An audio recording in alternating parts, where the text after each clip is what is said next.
I offered to help with the new baby. My son-in-law laughed and said, "You can't even take care of yourself." Then he made me sleep in the garage with the dog. My daughter said, "It's just temporary." A week later, I found my return ticket ripped in half. That night, I recorded what he said to me in, "I'm 66. I'm a widow. I raised 3 kids by myself after my husband passed. I worked full-time as a nurse in Grand Rapids for over 3 decades. I'm not helpless. I'm not fragile. I'm old, yes, but I'm not dead." When my youngest daughter, Mallory, called to ask if I'd fly out to help after her first baby was born, I felt honored.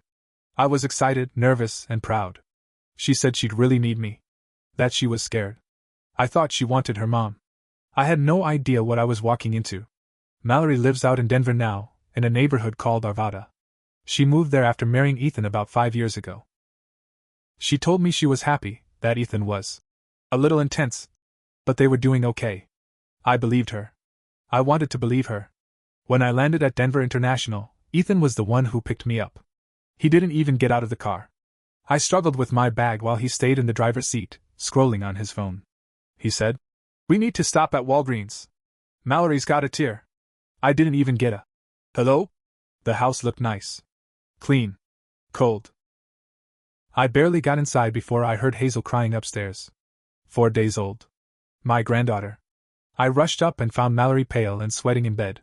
She looked like a ghost. Dark circles, cracked lips. I hugged her gently, tried not to cry. Then Ethan came in and said, "Let's keep the hugging short. We don't want her exposed to anything." I laughed awkwardly and said I'd been tested before I flew. He didn't respond. He just opened the window wider and stared out like I wasn't there. Later, Mallory showed me the sleeping arrangement. The nursery had taken over the guest room. Ethan said, "We're still shifting things around, so for now, you'll be in the garage." Mallory looked uncomfortable. "It's just temporary. We'll figure something else out soon." I smiled. I've slept worse places. But when I stepped into the garage, my heart dropped.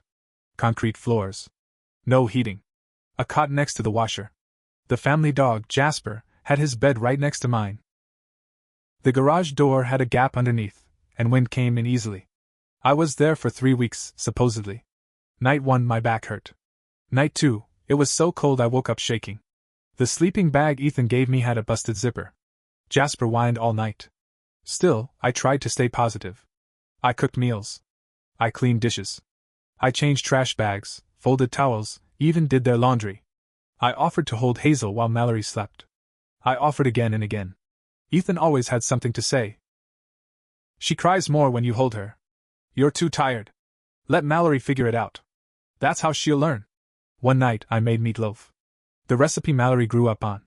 She smiled when I brought her a plate while she nursed. Ethan came in, looked at the food, and said, "Too salty. She's breastfeeding. She likes this meatloaf," I said. He scoffed. "Yeah, well, maybe your generation didn't care about sodium and formula, but we do things different now." He took the plate and scraped it into the trash. A few days in, I could barely look him in the eyes. I stayed quiet. I just wanted to help. Mallory barely spoke up. She looked more and more drained every day. One morning I left my purse by the front door while I made breakfast. When I came back, it had been moved.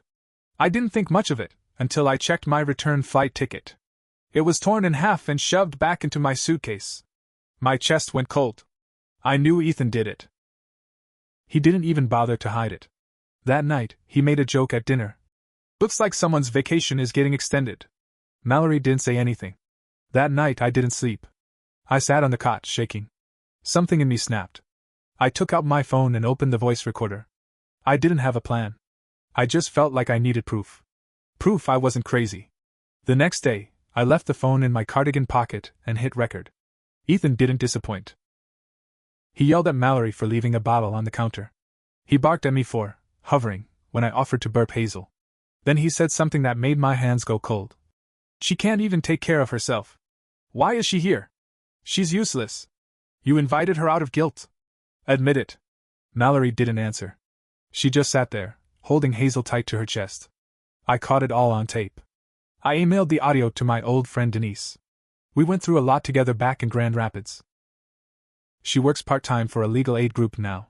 She told me to stay quiet, act normal, and keep gathering anything else I could. That was the beginning of the real plan. I waited until Ethan went to work the next day.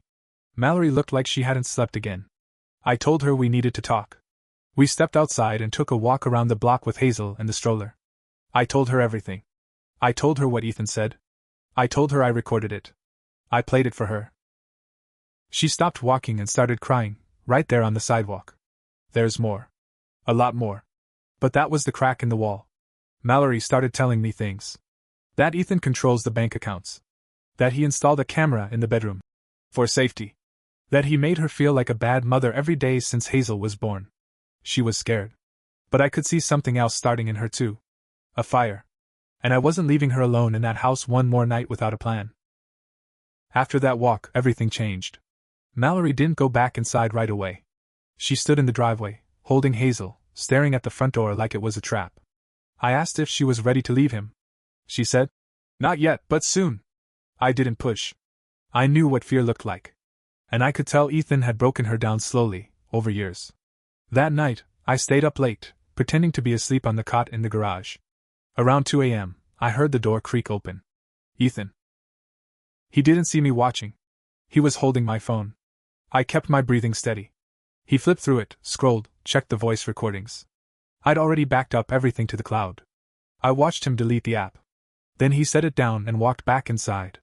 The next morning, I didn't mention it. But I told Mallory to start sending copies of everything to a private email. I helped her set it up while Ethan was at the grocery store. 2 days later, Ethan lost my coat. It had $60 in the pocket, and my prescription pills.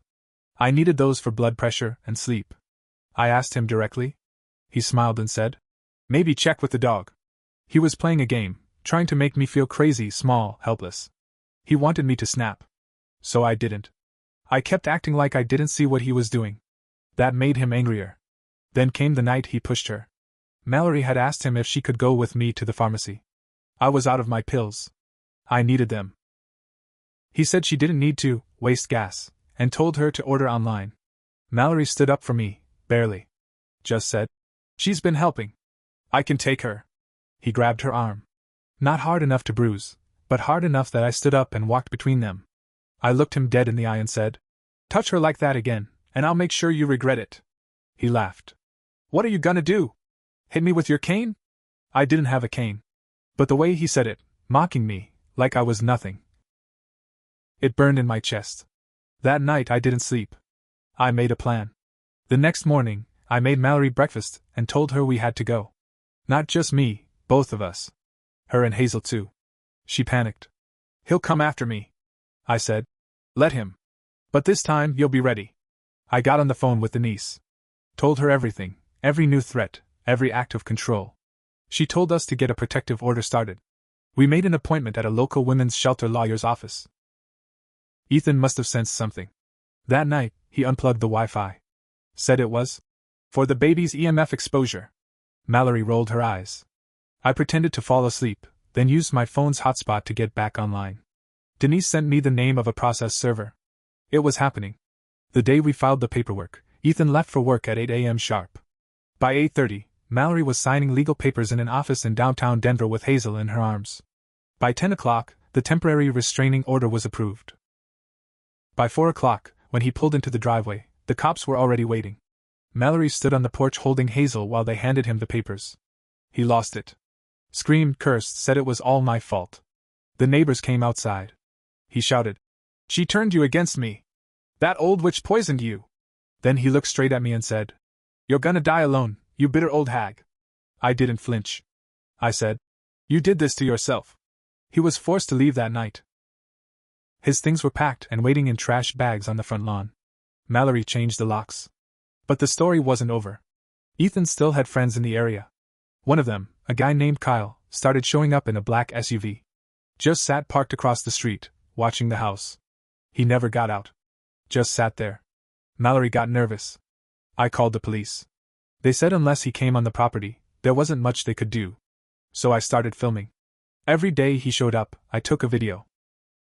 I logged the time. I wrote down everything. Then I remembered something Ethan said once when he was yelling at Mallory. He'd shouted, "I should have just kept those cameras rolling in the bedroom. Then people would see who the real psycho is." Mallory had forgotten. But I didn't. I asked her, Did he ever put anything in the nursery? She froze. Oh my God, the teddy bear. It was a baby monitor Ethan insisted on keeping in Hazel's crib. Mallory thought it was off. But when we took it apart, there was a micro SD card inside. I mailed it straight to Denise. What she found made my blood boil. Ethan had audio files of every conversation in that room. Some of them were private. Some were cruel. But most of them? Proof. Proof of him berating Mallory. Telling her she was a bad mom. Telling Hazel she'd grow up with a useless idiot for a mother. All recorded. And all legal to use in court, because the device was technically his. That's when we knew. The revenge wasn't just going to be survival. It was going to be war. Once Denise heard those recordings from the nursery bear, she told us straight. This isn't just a custody case anymore. This is psychological abuse. She looped in another contact, someone she knew from her work with domestic cases. This woman had pulled moms and kids out of worse than what we were in. She said we could file a full report and start gathering for a deeper case. Spousal abuse, emotional manipulation, even tech-based harassment. It felt overwhelming. Mallory was still healing physically. Hazel was barely sleeping. I was running on fumes. But we were all in now. We weren't going to let Ethan walk away untouched. Then something happened we didn't expect. Ethan's mom showed up. She knocked on the door holding a pink onesie and a bottle of wine. I recognized her from photos, but we never met in person. I came to check on Mallory. Ethan's real upset. I didn't invite her in. I asked Mallory what she wanted to do. Mallory said, let her in. But watch her. She was polite at first. Gave Hazel a gift. Sat on the couch and asked questions about feedings and diapers. Then she dropped the mask. You know, she said, a lot of marriages get tense after a baby. It's hard on the man. Especially when there's another woman around all the time. She looked at me when she said it. Mallory froze. Then her mother-in-law leaned in and said, if you're not careful, you're gonna raise that baby alone. You won't get child support if Ethan gets fired. I said, is that a threat? She smiled. It's advice. I told her to leave. She stood up slowly, real calm, and said, if Ethan loses everything because of you too, don't be surprised if he stops being polite. Mallory cried for an hour after she left. The next week, things got worse. Kyle, the guy in the SUV, followed Mallory when she drove to her postpartum checkup. She saw him in her rearview mirror for 3 miles. He even parked across from the clinic. She called me from the waiting room, whispering. I called the police. When I gave them his license plate, I'd written it down days ago, they said the vehicle was registered under a private contracting company. Security work. That's when it hit me. Ethan hired him. He was paying a guy to watch her. To scare her. Maybe even to bait her into breaking the protective order so he could say she was the problem. I went full nurse mode. Took shifts sleeping. Documented everything. Helped Mallory file a second report, this time for stalking and harassment. The officer said it would help in court. He said if it kept up, we could request a permanent restraining order. Then Mallory got a letter in the mail. It was a court summons. Ethan had filed for full custody. Claimed Mallory was mentally unstable. Claimed she had postpartum psychosis. Said I was a dangerous influence. That I was feeding Hazel things not approved by her pediatrician. Claimed we were isolating Hazel from her rightful paternal environment. I've never felt rage like that. Mallory broke down sobbing, saying, what if he wins? I looked her in the eye and said, then we fight harder. Denise told us to sit tight. We had the recordings. The bare camera files. The audio of Ethan tearing Mallory down, mocking me, talking about how he'd make sure she didn't get a dime. Then Denise told me something else. Ethan had just bought a new car. Paid in cash. But he told the court he was broke. Turns out Ethan had been moving money. Quietly. From a shared business account into a private one under a different LLC. Hiding income. Hiding assets. Denise said, this man is not just abusive. He's playing dirty. And it's going to cost him.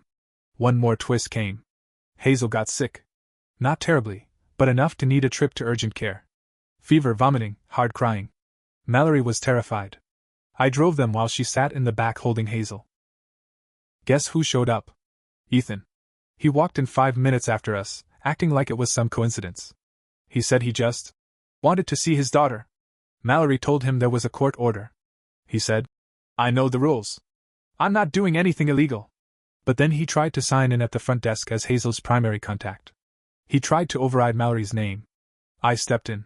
I told the nurse, calmly and firmly, that we had legal custody, and he was in violation of a protective order. She stepped back and flagged security. Ethan was escorted out. Mallory was shaking like a leaf. That night she asked me, "Do you think he'll ever stop?" I said, "No. Not on his own." And that's when I knew. This wouldn't end in court. This would end with Ethan losing everything he used to hurt us. It all came to a head 6 weeks after I got there. Ethan thought he had control. Even after being kicked out. Even after the restraining order. Even after getting caught following Mallory and messing with her medical records. He still thought he'd win in court. Thought he'd outsmart everyone. But he forgot something. I'd been through worse. I'd fought to survive long before he ever showed up. And now he was messing with my daughter. My granddaughter. I wasn't going to let him get away with it. Court day finally came. Mallory was pale but steady. I sat behind her, holding her bag, Hazel with a babysitter Denise arranged. Ethan walked in cocky, clean-shaven, button-down shirt, holding a thick folder.